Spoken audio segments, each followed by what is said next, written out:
Hello, I'm Krista Thompson, Managing Editor of Diversity and Inclusion for The Washington Post. Today's program is in celebration of the reopening of the Martin Luther King Jr. Memorial Library.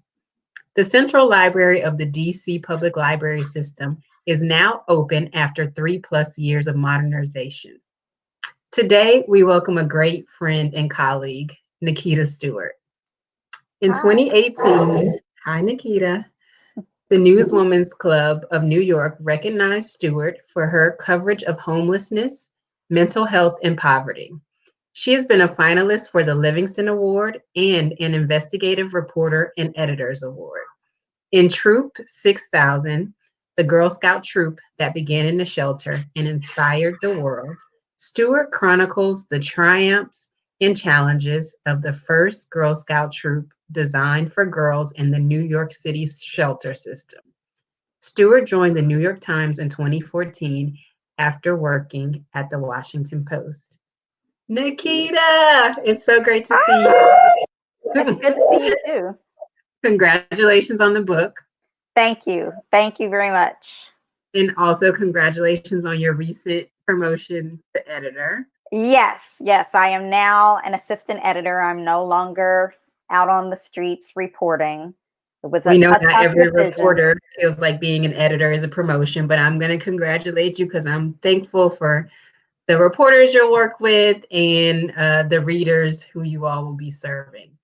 And thank you again for this book. It's really revelatory. I thought maybe we could start with you reading an excerpt and then let's have a conversation about it. Okay, sure. So I'm going to start from the very beginning. This is chapter 1. I won't read the whole thing, but some of it. And it's called Queen's People of the Week.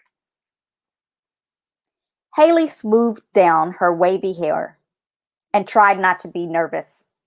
She was 13 and it was a big deal being on television.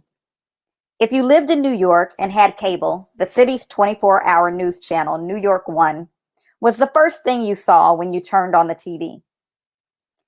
Haley took another deep breath and thought about what she might say to the interviewer. The butterflies in her stomach danced the way they did every day on the first day of school. It was a Wednesday in July 2016, and the humidity was so high that her hair, which she'd combed into a half-up, half-down style, had turned into a sort of billowing afro in the back. It was puffier than she had planned. Haley told herself that was okay because no one could see the back, right? She sat perched on the edge of the brown leather sofa in the lobby of Pam's Place, a homeless shelter for single women in Long Island City, Queens, tugging at her khaki Girl Scouts vest to straighten it. Then the reporter, a friendly brown-haired woman whose calm voice helped put Haley at ease, started asking her questions. The camera zoomed in and out on Haley's face.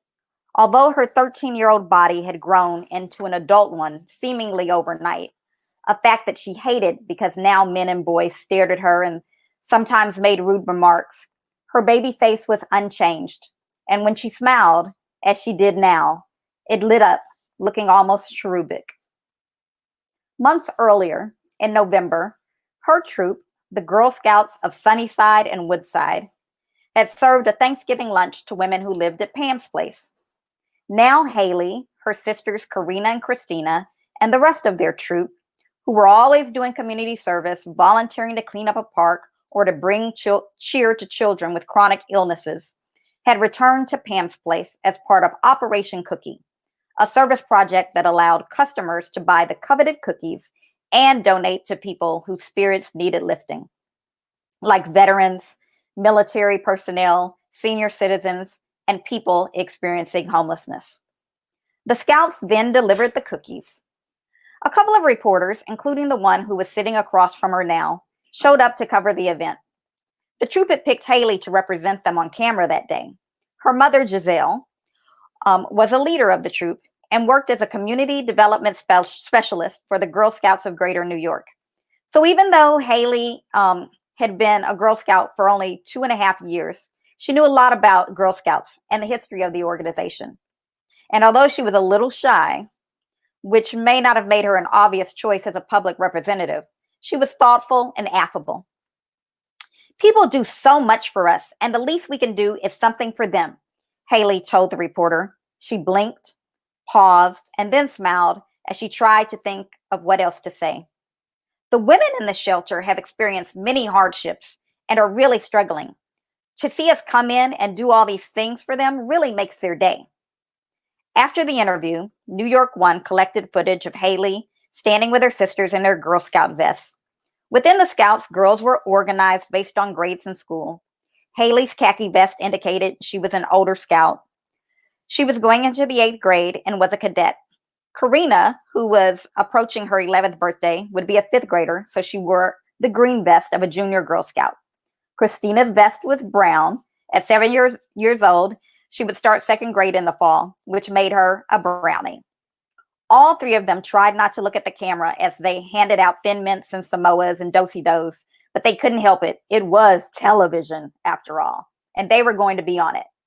2 days later, on Friday, the sisters and their younger siblings, Jalessi and Judith, who were 2 and 3, gathered in their grandmother's living room to watch the segment. Giving back is a way of life for 13-year-old Haley Vicente, the reporter narrated, as Haley's face appeared on the flat screen TV that hung on the wall of the cramped apartment where their mother, Giselle, had grown up. The apartment never got a lot of natural light, but the dimness made it cozy and familiar. And on that day, with everyone piled into the living room, squeezing onto the worn faux leather couch, it felt especially homey. They were all there, Haley's mother, sisters, and brother, along with Evelyn and Manny, Giselle's half-brother and half-sister. And all were proud of Haley for speaking so eloquently about helping people who did not have homes of their own. The segment was called Queen's People of the Week. And for the 1 minute and 45 seconds that it played, Haley and her mother and siblings forgot about their secret. Few people outside the family knew about it, certainly not the girls' classmates, not even the Scouts who had helped them give out cookies at Pam's place. And if the nice reporter from New York One had, for some inexplicable reason, asked Haley about it, Haley would have lied to her. The secret was that Haley and her family were homeless too. So, Wow. That's the beginning. That's the beginning. So tell us how it came about. How did you meet Giselle Burgess and her daughters, and what struck you about them? Well, what's interesting is that we met before we met. So in that first passage that I just read, I was at the Thanksgiving lunch served at Pam's place by Haley and her mother and sisters and other Scouts in November of 2015. I had just started covering social services for the New York Times. And, you know, when you start a beat, you want to go everywhere, see everything. And it's very difficult to go into shelters because they are confidential. There are privacy laws, etc. Mm-hmm. And so, you know, I got an email saying there was going to be a Thanksgiving lunch, and I jumped at the chance to show up at this shelter. And I was also very interested because a lot of hotels were being turned into homeless shelters, mm-hmm. and residents were not happy about it. So I showed up at the Verve Hotel, which was now Pam's place. And I remember I wasn't expecting Girl Scouts to be there. I was like, oh my gosh, these Girl Scouts are serving this Thanksgiving lunch and they're so adorable. And it was very touching, but I wasn't interested in them at all. I was interested in talking to the women who lived at the shelter who were experiencing homelessness. You know, it never occurred to me to ask a Girl Scout or a troop leader, like, are you experiencing homelessness, or do you think you might become homeless in a few months? which is in fact what happened. Giselle her mother had recently gotten the job with the Girl Scouts, but before that she had been unemployed and she had health issues. She had a lot of medical bills, and they were behind on the rent. There was a lot going on, and plus her landlord decided to turn her building into condominiums. So they found themselves homeless at the time when they went back to Pam's place during the summer, just a few months later, to pass out the cookies. Wow. And so that's how the book starts. So, undergirding the story of the troop, the book really is a story of homelessness in New York City, the shelter system and its failures, and the story of a family navigating through that. Is this a kind of only in New York story, or what are the specific lessons and what are the universal ones? Oh, it's not an only in New York story, unfortunately. There's homelessness all over the country. It was already increasing before the pandemic. Right. If I could talk specifically about New York, right now we do have more single adults, men and women, who are entering the shelter system, while a lot of families are continuing to stay doubled up, tripled up where they are, or are somewhat secure until an eviction moratorium is lifted. Mm-hmm. And they also have to enter the city's shelter system. But what I found interesting and so universal in reporting this book, I ended up writing a story about them in 2017. So then I was like, okay, I'm going to write a book, and I'm going to dig deeper into the stories of Haley and Giselle and their family, and then also other Girl Scouts and their families. And so I thought that I was going to be writing a story about New York City's shelter system through the eyes of Girl Scouts and their families. But what I really came away with was more of a story about community and how communities come together, and different communities. So you had the community within the shelter of all of these families that really weren't speaking to each other because, it's transient. You don't want to make friends. You're not trusting folks. And this is only temporary. So, and then there are a lot of rules inside shelters. So, but they ended up forming this community around Troop 6000. And then there was the story of the larger community. And Troop 6000 was able to grow. It went from 8 girls at an initial sort of pilot meeting to now it's in 20 different shelters in New York City. It might even be 22 today. And, like 1,500 to 2,000 girls and women served. Girls obviously continue to stay with Troop 6000 even when they have gotten permanent housing. And so it took that larger community to make that happen. And I strongly believe that it would not have happened had it not been for people in different positions who you could read about in the book, who also had experienced homelessness or economic hardships, who understood the necessity for, a program like Troop 6000 and the Girl Scouts to children's lives. I think you're making such an important point. I love this question that Giselle asked herself before founding the troop. Why shouldn't children be able to enjoy their childhoods wherever they are living them out?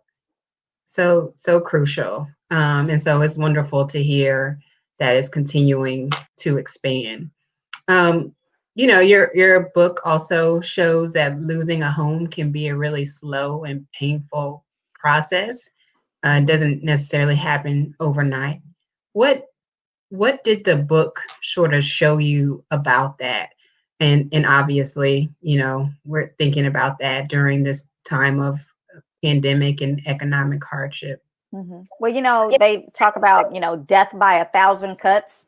Hmm. You know, poverty, homelessness, it is like by 1,000 different obstacles, fees, um, you know, uh, one misstep means like, 10 steps back. Um, one of the things that is upsetting is like um, people who have less income or are homeless, they don't get to make mistakes.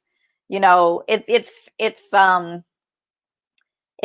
painful to watch, um, and to document. Um, you know, uh, Something like a lack of insurance, or there is a gap of insurance between jobs, that can really devastate people. Um, in the book, so many people shared similar stories of um, for-profit colleges.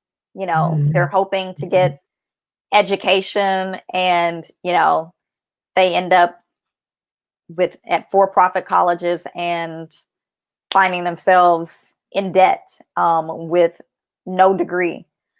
Um, it's actually, I think nearly everyone in the book had like a car accident that like Wow. really set them back, because like you don't have a car Hmm. and you still have this car note. Um, there were just You can't get all to of these. work. Right, and then you can't get to work. And that happened to a lot of people, because what's interesting is the book is full of true New Yorkers who were like born here, and then like they went somewhere else thinking, okay, yeah, I can make it here because the cost of living is cheaper. But then it's like, oh no, here you need a car, you have to pay for gas. I don't have a support system. I can't just, oh, the bus only runs once, every 2 hours. In New York, there's a bus every 15 minutes. Like, how am I actually going to get around and get to work? Um, and those are, they had lived in other parts of the country. And the book touches on some of their experiences there. And I think that's why it's also resonating with people, because they're like, oh, I know what that's like. I know what it's like not to be able to make rent and then think, where am I going to go? And in terms of specific to New York, um, you know, uh, the prevention of homelessness, and the management of homelessness around the country, um, it looks different from place to place.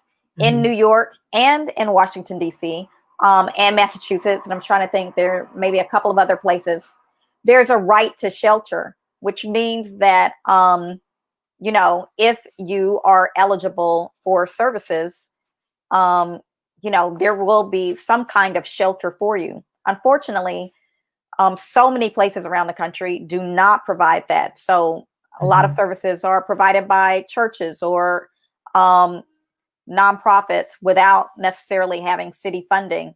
And so, you might be limited to 3 months in a shelter. And so, unfortunately, in other parts of the country, there are families sleeping in cars, etc. Um, Talk a little bit more about the shelter system. Once Giselle is in the system, there are a lot of small indignities, the scratchy sheets, the food that's just tossed in crates. What did you learn about that in terms of the way the system functions and the impact that had on families. Yeah, even before I discovered Troop 6000 and started covering them, in 2015, one of my first stories was on um, hotels that have been turned into shelters in Staten Island. And children were getting on buses at like 5 a.m. in order to get to their schools in, the Bronx and Brooklyn and Manhattan, so far away. And I can remember because they hadn't taken over the entire hotel. They took over like a couple of floors.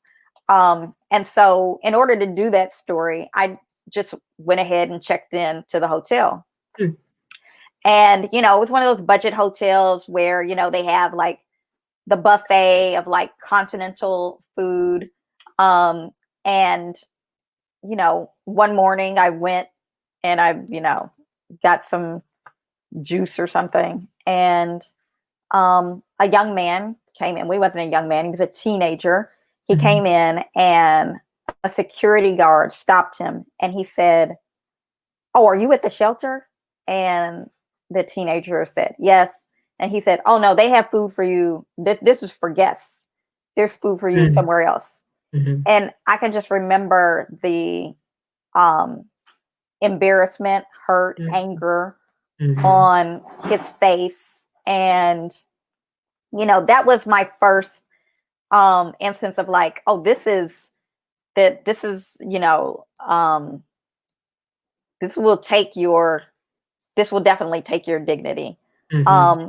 And in working on that story, I learned that, some of the rooms, the beds had even been removed and replaced with cots.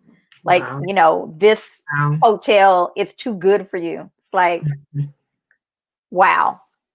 So then with the hotel that had been turned into a shelter where Giselle and her family were placed and where Troop 6000 began, they had beds that were hotel beds, but they were given sheets.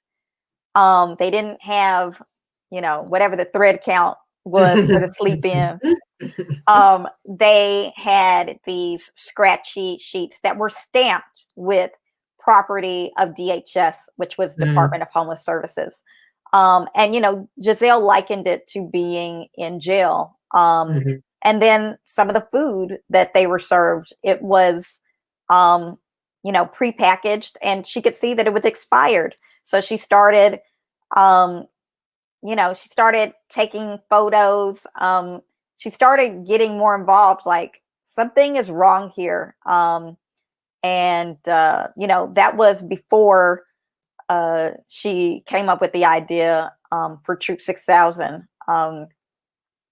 But it takes a person deciding that I'm not just taking these photos and standing up for myself. I'm standing up for everyone.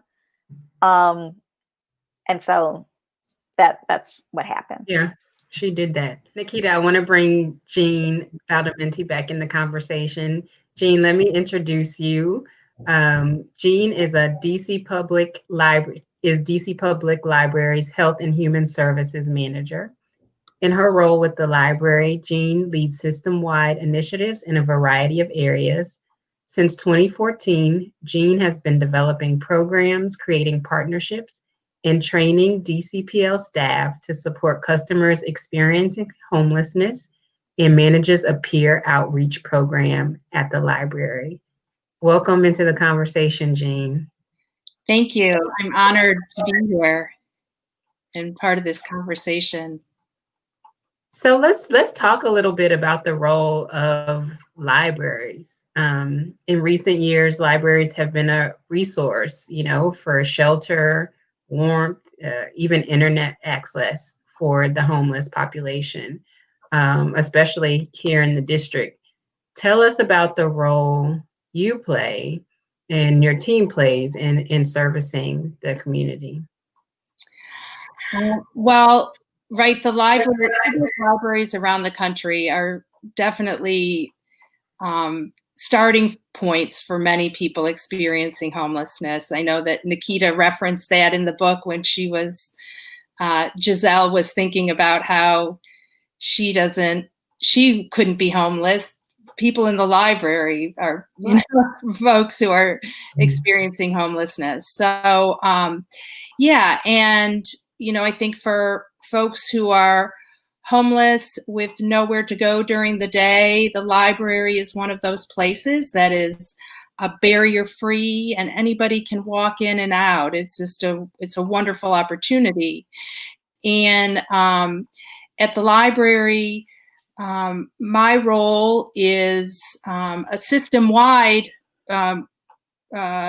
program to help the library support people who are in our buildings day in and day out who are experiencing homelessness. And I do a variety of things, but I think the most impactful work I've done since I've been there is to work with and bring on board 3 peers who have themselves experienced homelessness. And they are at about 11 of our branches, connecting with people, men and women who are experiencing homelessness, who are looking for maybe just someone to talk to, but help with maneuvering a very complicated human services and homeless services system in the city. That's one of the things that the book really reveals, Nikita, is just how complicated these systems are. And you see the way in which Giselle has to navigate them. And because she has some contacts, she uses those in order to, stay when others are forced to leave very arbitrarily. It really takes a lot of work and executive functioning on her part just to kind of maneuver through all of that. Yeah, it does. And you know what else it takes? It takes like Wi-Fi. There are like all of these things. No, seriously, there are all these things that you don't think about. And so many of the shelters, I shouldn't say so many, all of the shelters, especially if it's not a hotel, there's no Wi-Fi, which the city is trying to resolve. And actually it's being sued right now by the Legal Aid Society over the lack of Wi-Fi. But where can people go for Wi-Fi? They go to the libraries. Libraries do make a few appearances in the book, especially, one of the families, one of the scouts, her name is Sinai. She is a book lover. She spends a lot of time at the libraries. I'm happy to say that her family ended up getting an apartment across the street from a library, and they still live there. It's like the best setup ever. And so, that's where a lot of children can go and do their homework, and where a lot of homeless adults can go, like you were saying, for just getting out of the cold or the heat, and being able to get on a computer and read to escape, or to do some research about how to fix the system, or at least fix it for themselves. And I also, I think the pandemic has really made clear how important Wi-Fi at shelters is, and in here in Washington, the same is true. Low barrier shelters where shelters are now open 24/7 because of the pandemic, but there is no Wi-Fi, and it's very difficult for people to fill out applications for IDs, for jobs, all kinds of things. That's a lot of what our peer program does, is help people connect with services that are now all virtual in the city. Mm-hmm. And I will tell you as a report. Oh, go ahead. I was just going to say. No, go ahead, Nikita. I was going to throw in the value of libraries just for the general public. I know that I have been on the road before working on stories in a town that I was not familiar with. And I needed to write a story. I couldn't get to a hotel, couldn't get to the hotel in time. And what would I do? I would search for a library, show up at the library and write that story with the free Wi-Fi. I mean, so they are invaluable. And that's me as a reporter. So imagine needing Wi-Fi for, necessity. Mm-hmm. Jean, so the library's investment in DC has evolved in recent years, right? Yep. Mm-hmm. When I first started, like 6.5 years ago, I was just sort of figuring out what were we going to do as a system to help people? What were the sort of, and a lot of my work was around trying to partner with homeless service organizations, people who do street outreach work to try to bring them into the library to connect with people. And that frontline service workers, outreach staff are really stretched thin, and people could not even comprehend about taking on more to connect with those folks who were in the library. So I worked with our Department of Behavioral Health, and we had a partnership with them. But then just this year, through the early in the pandemic, the peers had been contractors for the library, but in April they became library employees. And that's great. Yes, that is just a wonderful. That was so exciting for me that the library felt like this was a critical enough service to bring on folks to be employees, and we're hoping to get more peers.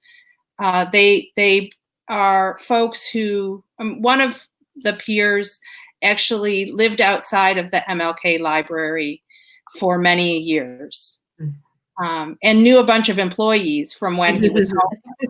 So it's just really wonderful. Nikita, you mentioned that Giselle was helped in the book in part by people who could relate to her experience, either because they had experienced homelessness or have faced financial hardship. Talk about the importance of that. I think of it as a kind of diversity of, people in social services who can relate to the experience of the people that they are serving. Yeah. You need those folks. You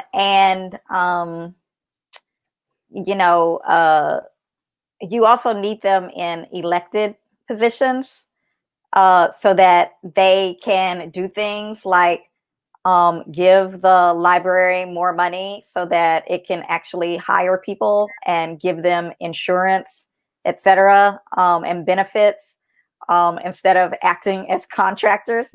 Like these things really all go together. And this book, more than, I covered politics like most of my career, right? Politics and political corruption. And covering social services really made me see how the decisions that are made by our elected officials affects people on the ground. Like when people are on the ground, they don't necessarily see it. They're like, what? But obviously this has been a difficult year.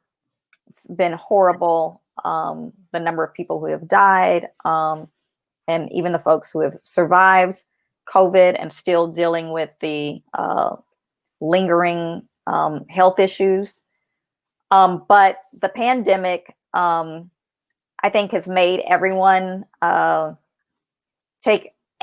the pandemic in this unusual presidential election year, it has Unusual. opened the eyes of many people who didn't necessarily, maybe they had kind of given up on the government. They could at least now see exactly how it works and how they can make a change.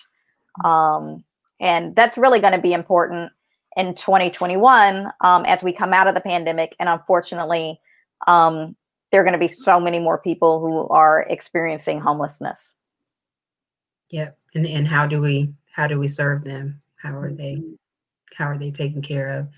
I think that's an important point. I wonder if you all could help us start to bring the conversation to a close. Is there anything that you want to mention in terms of looking forward as you did, Nikita, to 2021, what we can expect, what kind of work still needs to be done? Oh, okay. I'll go. Like I said, I think one of the biggest challenges, obviously, it's going to be job creation and then also housing. The supportive housing that Jean has been involved in and mentioned, it is so important because especially many of the single adults who use libraries as shelter, what they really need is housing, and supportive housing is, the best option at this time. So I hope more cities around the country start to invest in it. And that's it. That's great. Yeah, I think that affordable housing and supportive housing and all different kinds of housing opportunities for people is really critical. And I hope that, we can put in place a system where there's clear paths to prevention, because once people get in the homeless system, it's very difficult to get out. People have been in the system for years. So if we can put in place a system where people can, if they become homeless, there's a way to quickly move them on from that is really critical, I think, moving forward. That's great. Well, thank you, Nikita.